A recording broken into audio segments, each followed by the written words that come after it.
ஆழ்வார்கள் வாழி அருளிச் செயல் வாழி தாழ்வாதுமில் குறவர்தாம் வாழி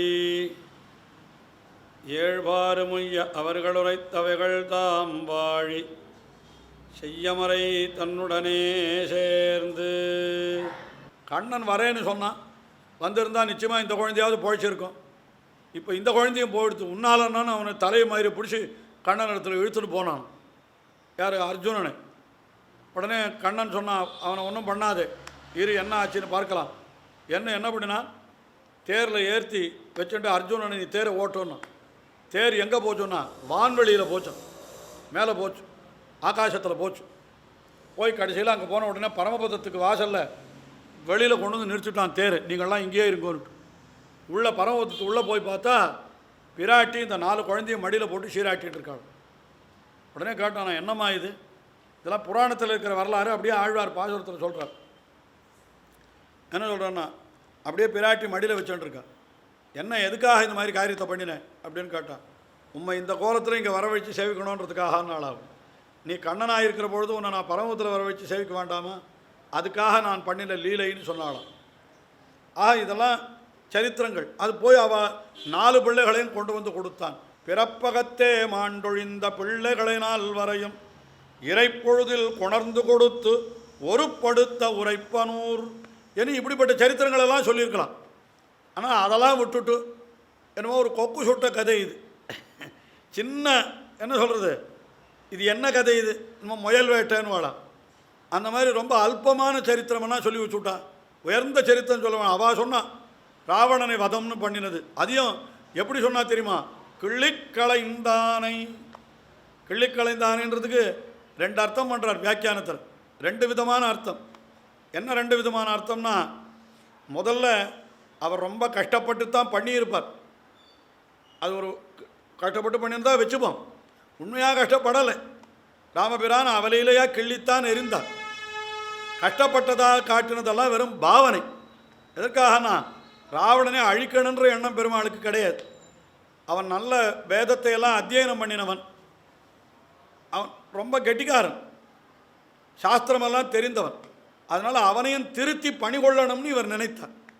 அதற்காக அவனோட யுத்தம் பண்ணுற மாதிரி கொஞ்சம் வாய்ப்பு கொடுத்துட்டே வந்தார். சொல்கிறாள் கிவிங் எ லாங் ரோப்புன்றாள்.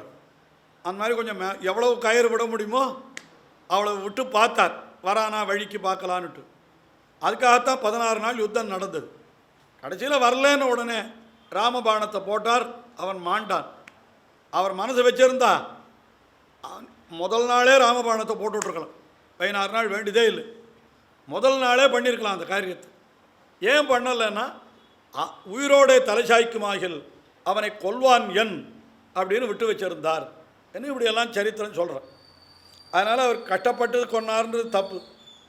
ஆனாலும் அந்த சரித்திர பாகத்தை நேரடியாக பார்க்குற பொழுது ரொம்ப சிரமப்பட்டுத்தான் அவனை வதம் பண்ணினார் என்றா போலத்தான் இருக்கிறது. அப்படி இருக்கிற பொழுதோ இவள் ஏன் கிள்ளிக்களைந்தானேன்னு சொன்னான் அப்படின்னா, என்ன இருந்தாலும் இவள் பத்தினி இல்லையா, பகவானுடைய பத்தினி. அதனால் என்ன பண்ணுவலான்னா, தன்னுடைய பர்த்தா பெரிய காரியம் பண்ணியிருந்தா கூட 2 விதமாக சொல்கிறது. இதெல்லாம் எங்கள் கணவருக்கு ரொம்ப சாதாரணம்னா, அவர் ரொம்ப கஷ்டப்பட்டு தான் பண்ணியிருப்பார். ஆனால் பெருமையாக சொல்லிக்கிற பொழுது என்ன பண்ணுவலாம், இதெல்லாம் எங்கள் பர்த்தாவுக்கு ரொம்ப அல்பமான காரியம், ரொம்ப ஊத தள்ளிவிட மாட்டாரோ அப்படின்னு மற்றவாளன்ட்டு சொல்லுவாரான். இது அவருடைய மற்றவாளன்ட்டு சொல்லச்சே இப்படி சொல்லுவாளாம். ஆனால் பெரிய காரியத்தை சாதிச்சுட்டு பர்த்தா ஆற்றுக்கு வந்தான்னாக்கா, கணவன் ஆற்றுக்கு வந்தா, ஆமாம் குவிச்சுட்டிங்களாக்கும் அப்படின்னு அவனை ஏளமாக சொல்லுவாளாம். இது 2 உண்டுன்றார். கிள்ளிக்களைந்தானை ஏளனமாகவும் சொல்லலாம். அந்த பொல்லாவரக்கனை கிள்ளிக்களைந்தானை. அவர் அவ்வளோ பெரிய காரியம் பண்ணிட்டு வந்தா, என்னமோ பண்ணிட்டார் இவர்னா கிள்ளிக்களைந்தார், ரொம்ப சாமர்த்தியமாக்கும் இது அப்படின்னு இப்படி சொல்லிவிடுறார். இப்படியெல்லாம் அர்த்தம் சொல்லியிருக்க. இதெல்லாம் வேடிக்கை அனுபவங்கள். இதெல்லாம் உண்மைன்னு நினச்சிக்க வேண்டாம், சாதாரண வார்த்தை, அவ்வளோதான், ஜோக்குக்காக சொன்னது. சரி, இப்போது நான் கேட்ட முன் கேள்வி என்ன? உயர்ந்த சரித்திரத்தை அவர்கள் சொன்னார்கள். ராவண வதம் என்கிறது ராமாயணத்தில் ரொம்ப முக்கியமான சரித்திரம். ஆனால் இப்பொழுது இவர்களோ ரொம்ப தாழ்ந்த சரித்திரத்தை சொல்கிறாளே, அது என்ன காரணம் அப்படின்னு கேட்டால் அதுக்கு ரொம்ப அழகான சமாதானம் ஆச்சாரியர்கள் என்ன காட்டியிருக்கான்னா, பகவானுடைய சரித்திரத்தில் உயர்ந்த சரித்திரம் தாழ்ந்த சரித்திரம்னே கிடையாதுன்னுட்டு. அது சரித்திரத்தை பகவான் பண்ணினான்றது தான் விசேஷமே தவிர உயர்ந்தது தாழ்ந்ததுன்றலாம் நமக்குத்தான்.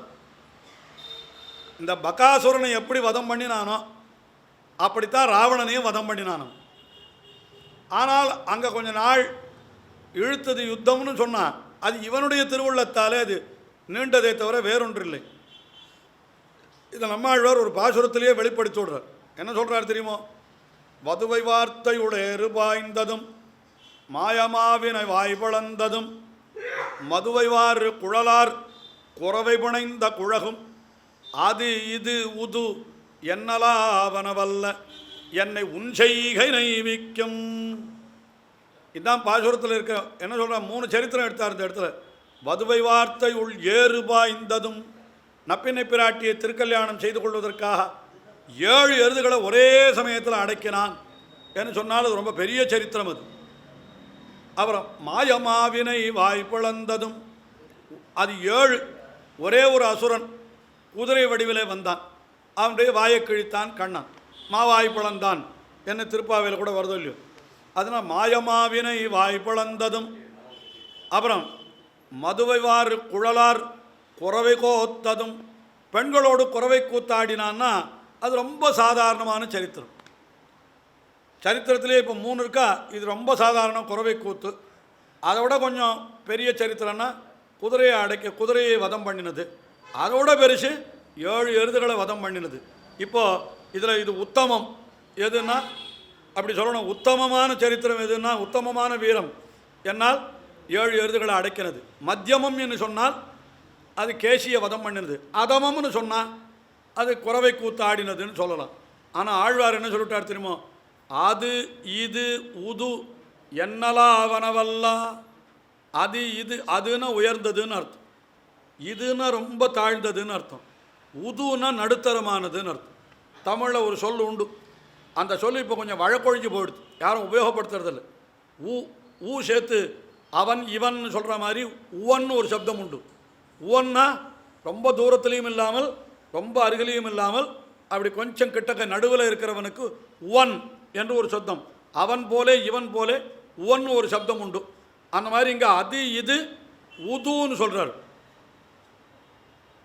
அது இது உது என்னலாவனவல்ல. அப்படி இல்லை. நீ செய்த செயலில் உயர்ந்த சரித்திரம் தாழ்ந்த சரித்திரம் நடுத்தரமான சரித்திரம்னு எனக்கு கிடையாது. பின்ன என்னன்னா என்னை உன் செய்கை நைவிக்கும், அவற்றையெல்லாம் நீ செய்தாய் என்கிறது தான் எனக்கு ஆனந்தத்தை உண்டாக்குறது. கண்ணன் செய்தானால் அது எது செய்தாலும் நமக்கு ஆனந்தம் உண்டாது.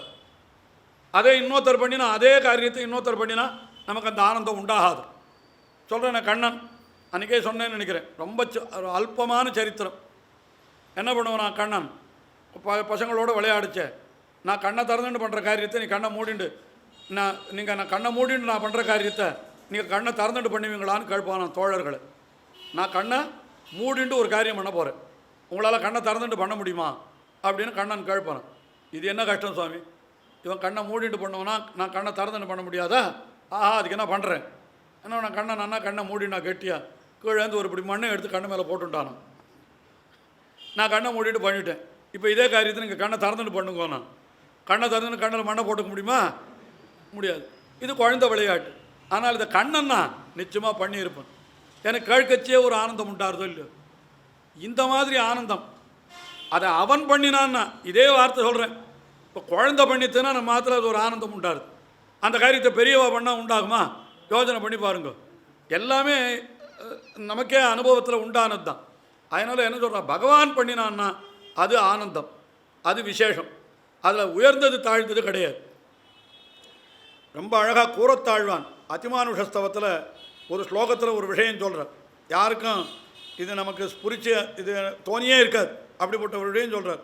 என்ன சொல்கிறேன்னா, குணாய குணினாம் விபரீதமே தத்து துவயி அப்படின்றார். உலகத்தில் ஒவ்வொருத்தனுக்கும் ஒரு குணம் இருக்கிறதுனால பெருமை. ஆனால் துவயி அது விபரீதமே தத்துன்னு, உன்னிடத்தில் அது தலைகழாக இருக்குது. என்ன இருக்குதுன்னா, உன்னிடத்தில் இருக்கிறபடினால அந்த குணத்துக்கு பெருமைன்னு. மற்ற இடத்துல குணம் இருக்கிறதுனால தான் இவருக்கு பெருமை. ஐயோ இவர் ரொம்ப நல்லவர், பொய்யே சொல்லாதவர், ரொம்ப எளிமையாக பழகிறவர், என குணத்தை இட்டு அவனுக்கு பெருமை சொல்கிறான். ஆனால் பகவான் விஷயத்தில் வரப்பொழுதோ என்ன ஆகிடுதுன்னா, இந்த குணங்களெல்லாம் பகவானிடத்தில் இருக்கிறபடியினால பெருமை அடையிறதுன்னு. அப்படி கூட உண்டான்னு கேட்டான். உடனே அவரே ஒரு உதாரணம் சொல்லிட்டார். யத் கோபாலனஞ்ச கணயந்தி குணம் குணேஷூன்னு அர்த்தம். அதாவது என்ன, உலகத்தில் ஒருத்தன் எந்த காரியத்தையும் செய்கிறதுக்கு துப்பு இல்லைன்னு வச்சுப்போம். படிப்பே வரல, பள்ளிக்கூடத்தில் சேர்த்தா வாத்தியார் என்ன திட்டுவார் தெரியுமா அந்த காலத்தில்? வேண்டாம், சுட்டு போட்டால் கூட உனக்கு வரமாட்டேன்றத கணக்கு, போ நீ மாடு மேய்க்க தான் லாய்க்கின்னு வரும். உண்டா இல்லையா? இந்த வார்த்தையை எல்லோரும் ஒரு வார்த்தை லைஃப்பில் ஒரு தடவையாவது கேள்விப்பட்டிருப்போம். நம்மையே சொல்லலைன்னா கூட காதலியாவது விழுந்திருக்கும். அப்படியாவது வச்சுப்போம். ஏன் நம்ம சொன்னார் நாமளே குட்டை வெளிப்படுத்தணும்? வேண்டாம், மாடு மேய்க்கிறதுக்கெல்லாம் லாய்க்கு அப்படின்னு சொல்லுவாள். ஆக இப்போ மாடு மேய்க்கிறதுன்றது அவ்வளோ மட்டமான காரியம்னு ஆயிடுது. ஆனால் அதே காரியத்தை கண்ணன் பண்ணினான்னு உடனே அடடா கண்ணன் மாடு மேய்ச்சான்னா, கண்ணன் மாடு மேய்ச்சான்னான்னு இப்போ அந்த தொழிலுக்கே பெருமை வந்துடுது. பாருங்கள், ஒரு திவ்யதேசத்தில் போனால் கண்ணனை எழுந்தொழ பண்ணி அவனை சுற்றி மாடுகளை ஏற்பாடு பண்ணி அப்படியே திருக்கோலம் ஆச்சரியமாக சேவை நடக்குது. எத்தனை இடம், தேரெழுந்தூர்னு ஒரு திவ்யதேசம். அந்த திவ்யதேசத்தில் எம்பெருமானுக்கு என்ன திருநாமம் தெரியுமா? ஆமருவி அப்பன். ஆமருவி அப்பன்னு அர்த்தம் பசுக்கள் நடுவில் இருக்கிறவன் அர்த்தம், பசுக்களை மேய்ப்பவன் அர்த்தம். மாடு மேய்ச்சவன்னே பேர் ஒரு திவ்யதேசத்தில் பெருமாளுக்கு. ராஜமன்னார்குடி என்று போகிற மன்னார்குடி பிரசித்தமான இடம். அந்த இடத்துலையும் பெருமாள் எப்படி எழுதிருக்கார்? மாடுகளோடு எழுதிருக்கார். இதெல்லாம் அவனுக்கு பெருமை சேர்க்கிறது. ஆக மாடு மேய்த்தல் என்கிற தொழில் பொதுவாக ஒருவேளை தாழ்ந்ததாக கூட சில இடங்களில் சொல்லப்படுகிறது. ஆனால் அதையே பகவான் செய்தான் என்ற பொழுது அதுவே உயர்ந்ததாக ஆகிவிடுகிறது என்று பார்த்தால் அப்போ என்ன தெரிகிறதுன்னா, அது இது உது என்னலாவனவல்ல என்னை உன்செய்கை நைவிக்கும். உன்செய்கைன்ற அதுதான் இங்கேயும் கூட கண்ணன் செய்த செயல், ராமன் செய்த செயல் என்றாலும் அது பகவான் செய்த செயல். அதில் உயர்ந்தது தாழ்ந்ததே கிடையாது என்று காட்டுவதற்காகத்தான் ரொம்ப சின்ன சரித்திரமான அந்த பகாசுர வதத்தையும் ரொம்ப பெரிய சரித்திரமான ராவண வதத்தையும் ஒரே தட்டில் வச்சு இவா சொல்கிறோம். உள்ளின்வாய் கிண்டானை பொல்லாவரக்கனை கிள்ளி களைந்தானை கீர்த்திமை பாடிப்போய் பிள்ளைகள், அவனை கீர்த்திமை பாடிப்போயினா அவனை புகழை பாடிக்கொண்டு போய் பிள்ளைகள் எல்லாரும் பாவைக்களம் புக்கார். எல்லாரும் பாவைக்களத்தில் போய் சேர்ந்துட்டாளாம். பாவைக்களம்னா பாவைகள் திரளுகிற களம். பொழுது விடுந்ததற்கு அடையாளம் சொல்லணுமே. மறுபடியும் இங்கே ஆரம்பிச்சு விட்டார். என்ன சொல்கிறான்? வெள்ளி எழுந்து வியாழம் உறங்கித்து. அது பொழுது விடிஞ்சால் முதல்ல பொழுது விடியறதுக்கெல்லாம் முன்னாடி ரொம்ப ராத்திரி 2 மணி. அதனால் இது அடையாளம் சொல்கிறதுல நோக்கு இல்லைன்னு சொல்லி காட்டுறதுக்கு இதையே கூட சொல்கிறான். என்ன காரணம்னா, குரு அஸ்தமிக்கணும், சுக்கரோதயம் ஆகணும்னா அது எப்போ ஆகணும்னா ராத்திரி 2 மணிக்கு. நடுராத்திரியில் அது காலை இல்லை, ஏர்லி மார்னிங் இல்லையா, 2 AM அது. அதனால் அந்த சமயத்தில் தான் அது வெள்ளி எழுந்து வியாழம் உறங்கும். அதுக்கப்புறம் அருணோதயமாகும், அதுக்கப்புறம் சூரியோதயமாகும். அப்போ சூரியோதயத்துக்கு முன்னால் அருணோதயம், அருணோதயத்துக்கு முன்னால் சுக்கரோதயம், சுக்கரோதயத்துக்கு முன்னால் குரு உதயம். அதெல்லாம் நட்சத்திரங்கள் வச்சு அந்த வானசாஸ்திரம் தெரிஞ்சவாளுக்கு இது நல்லா தெரியும். ஆனால் இதெல்லாம் அடையாளம் சொல்கிறது தாத்பரியத்தில் அப்படி அர்த்தம் இல்லைன்னு காட்டிவிட்டேன். ஏன்னு கேட்டால், கீழே ஒரு பாசுரத்தில் கீழ்வானம் வெள்ளன்றுன்னு சொன்னான். கீழ்வானம் வெளுத்த பிற்பாட வெளியெடுத்து வியாழம் உறங்கும் இல்லையா? அவன் எந்த பாட்டில் சொன்னான்? கீழ்வானம் வெள்ளன்றுன்றது 8வது பாட்டு. இப்போ நாம் அனுபவிக்கிறது 12வது பாட்டா 13வது பாட்டு. இதில் போய் அங்கேயே கீழ்வானம் வெளுத்து கொடுத்து இப்போ வெளியெழுந்து வியாழம் உறங்கித்துன்னா என்ன அர்த்தம் அப்படின்னா, இதெல்லாம் சுவாபதேசத்தில் ஆச்சாரியரை பார்த்து சொல்கிற வார்த்தை. வெள்ளி என்னால் அசுரனுடைய குருவான சுக்கிரன், வியாழன் என்று சொன்னால் தேவர்களுடைய குருவான ப்ரஹஸ்பதி. இப்போ என்ன ஆயிடுச்சுன்னா, தேவர்கள் என்பவர்கள் சாத்விக பிரகிருதிகள், அசுரர்கள் என்கிறவர்கள் தாமச பிரகிருதிகள். அப்போ வெள்ளி எழுந்து கொடுத்து வியாழம் உறங்கி கொடுத்துன்னு சொன்னால் என்ன அர்த்தம்? ப்ரஹஸ்பதி தூங்கி விட்டார், சுக்கிரன் எழுந்து விட்டான்னா அப்போ நல்லது உறங்கி விட்டது, கெட்டது விழித்து விட்டதுன்னு அர்த்தம். அப்படி தான் சொல்லியாகும். அதனால் ஆச்சாரியன்னு நீ இதெல்லாம் சரிப்படுத்த வேண்டாமா என்று அவரை சொல்லுவதாக சுவாபதேசத்தில் அர்த்தம் காட்டிட்டு போகணும். வெள்ளி எழுந்து வியாழமுறங்கித்து புள்ளும் சிலம்பினகான் போதரிக்கண்ணினாய். அந்த உள்ளே படுத்துட்டு இருக்கிறவளை கண்ணழகை வர்ணிக்கிறார். என்ன போதரி கண்ணினா என்னால் புஷ்பத்தை போல அழகான கண்ணை உடையவள்னு அர்த்தம். என்ன அது போதரி கண்ணினாய் உள்ளக்குளிரக் குடைந்து நீராடாதே பள்ளி கிடத்தியோ. நியாயமாக இந்த மார்கழி மாதத்தில் எப்படி குளிக்கணும்னா, நல்ல விடியற் காலையில் எழுந்து ஒரு நதியில் போய் நல்ல ஜில்லுன்னு இருக்குச்சு அதில் இறங்கணுமா. அதுதான் நல்ல குளிராக இருக்குச்சே இறங்கணுன்றார். குளிரான்றார். இந்த குளிரான்னா என்னது அது அப்படின்னா, அன்றைக்கே சொன்னேனே அந்த இரட்டை கிழவின்னு ஒன்று சொன்னேன். முன்னால் கூட ஒன்று வந்தது, இரட்டை கிழவியை பற்றி அன்றைக்கி பேசணும். அது மாதிரி இங்கேயும் குளிர்னாக்கா ரொம்ப அதிகமான குளிர்னு சொல்கிற பொழுது அது அடுக்கு தொடர் அப்படின்னு சொல்லுவார். குளிர இப்போ பக்கப்பருத்து செக்கச்சவந்து என்னெல்லாம் வார்த்தைகள் சொல்லுகிறா போலே இதுவும் குளிரா என்னால் அதிகமாக குளிரான்னு அர்த்தம். நதியில் குளிக்கிற பொழுது சூரியன் உதித்து கிரணம் பட்ட பிற்பாடு குளித்தா அந்த குளித்ததுக்கே பிரயோஜனம் கிடையாது மார்கழி மாதத்தில். அப்போ எப்போ குளிக்கணும் என்னால் விடியற் காலையில் சூரியோதயத்துக்கும் இப்போ வெளியெழுந்து வியாழம் முருங்கின உடனே குளிக்கணும்னா நடுராத்திரி 2 மணி 3 மணிக்கு போய் குளிக்கணும்னு அர்த்தம். குளிர குடைந்து நீராடாதே பள்ளி கிடத்தியோ. அப்படி நீராடாமல் நீ பள்ளி கிடக்கலாமா பாவாய். இது நன்னாளால், நன்னாள்னு சொல்கிறாள். எது நல்லாள்?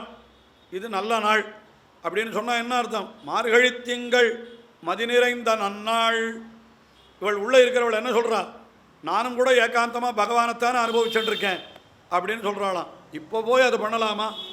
எல்லாருமாக சேர்ந்து பகவானிடத்தில் நேரே சந்தித்து அவனை பெறுகின்ற பேற்றை பெற வேண்டி இருக்க இப்பொழுது மானசானுபவத்தை பண்ணிவிட்டா நேர கிடைக்கிற அனுபவம் போயிடும்.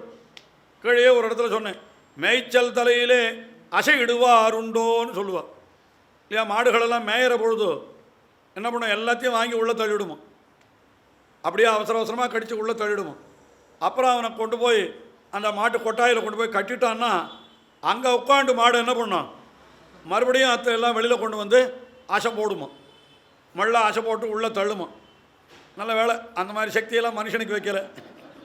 இவன் இப்போ சாப்பிட்ற ஆகாரமே இவ்வளோ வருது. இன்னும் இந்த மாதிரி மேய்ச்ச இன்னும் ஆசை போட ஆரம்பித்தான்னா எல்லோரும் இங்கே உட்காந்து ஆசை போட்டுன்றோம். காரியம் இல்லாத இடத்துல ஆசை போடுறது. அதாவது அது எதுக்காக அந்த உதாரணத்தை சொன்னார்னா, மேய்ச்சல் காலத்தில் ஆசை போட ஆரம்பிச்சுட்டா அதிகமாக மேய முடியாது. அதனால் என்ன பண்ணோம், மேயிற காலத்தில் கெடுன்னு எல்லாத்தையும் வாங்கி வயிற்று உள்ள தள்ளிவிடும். அப்புறம் அது வெளியில் கொண்டு வந்து ஆசை போட்டு அப்புறம் அது ஆகாரமாக்குமா. அதுபோல் இப்போ நமக்கு மேய்ச்சல் காலம் இது. இவன் சொல்கிறா பகவானை நேரே போய் பார்த்து அவனிடத்துலேருந்து பேற்றை பெற்று அவனை நேரே சந்திக்கக்கூடிய மேய்ச்சல் காலம் இது. இதில் போய் நீ நான் மானசானுபவம் பண்ணிட்டுருக்கேன்னு அசை போடுறத சொல்கிறியே. மேய்ச்சல் தலையிலே அசையிடுவாருண்டோ பாவாய் நீ நன்னா ஆளால்.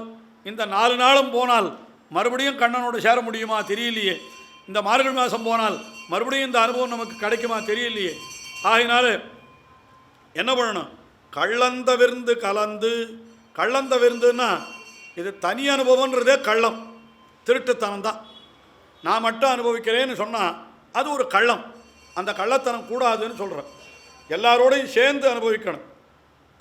சொல்லணுமாண்ணா லோகத்தில் கூட ஒருத்தருக்கும் தெரியாத ஒரு ரகசியமாக ஏகாந்தமாக போய் இப்படி ஏதோ பண்ணிட்டு என்ன திருட்டுத்தனம் பண்ணுறேன்னு கேட்பா இல்லையா. ஒருத்தருக்கும் தெரியாத ஒருத்தன் ஏதாவது காரியம் பண்ணிட்டு இருந்தான்னா அது திருட்டுத்தனம் தானே லோகத்தில் பேர் வச்சுருக்கா.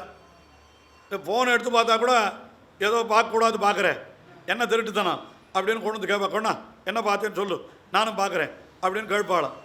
அதனால் தனி அனுபவன்றது கள்ளம், அது கூடாது. கள்ளம் தவிர்ந்து என்ன பண்ண வேணும், இந்த கோஷ்டியோடு கலக்க வேணும் என்ன இந்த பாசுரத்தில் சொன்னால். இன்னொரு பாசுரத்தையும் கொஞ்சம் சுருக்கமாகவாவது சொல்கிறேன், ஏன்னா நிறைய பாட்டு பின்னாலேயே இருக்கும். உங்கள் புழைக்கடை. அடுத்தது தோட்டத்து வாவியுள் செங்கழு நீர் வாய் நகழ்ந்து ஆம்பல் வாய் கும்பினகான். ஒரு கோபிக்கையை எழுப்புகிற பொழுது அடையாளம் சொல்லி எழுப்பணும். அதுக்கு அடையாளம் சொல்கிறேன். என்ன சொன்னான்னா, முதல்ல செங்கழு நீர் வாய் நகழ்ந்து ஆம்பல் வாய் கும்பினகான்னு சொன்னாலாம். உடனே உள்ளே இருக்கிறவள் சொல்கிறாளாம், செங்கழு நீர் இப்போ தான் மலர ஆரம்பிச்சிருக்குது, ஆம்பல் இப்போ தான் குவியா. செங்கழு நீர்ன்றது சூரியன் உதித்தால் மலரும், ஆம்பல்ங்கிறது சூரியன் உதித்தால் மூடிக்கொள்ளும். சூரியன் உதித்தொடுத்தோன்றதுக்கு ஒரு அடையாளமாக சொன்னாலும். உடனே என்ன சொன்னாலும், புழக்கடை தோட்டத்து வாவியுள். அம்மா புழக்கடை தோட்டத்தில் அது எப்படி மலர்ந்து போய் பாரு அப்படின்னாலாம். நீங்களே போய் ஒருவேளை மலர்த்தி இருப்பீர்கள். அது மலர வேண்டிய புஷ்பத்தை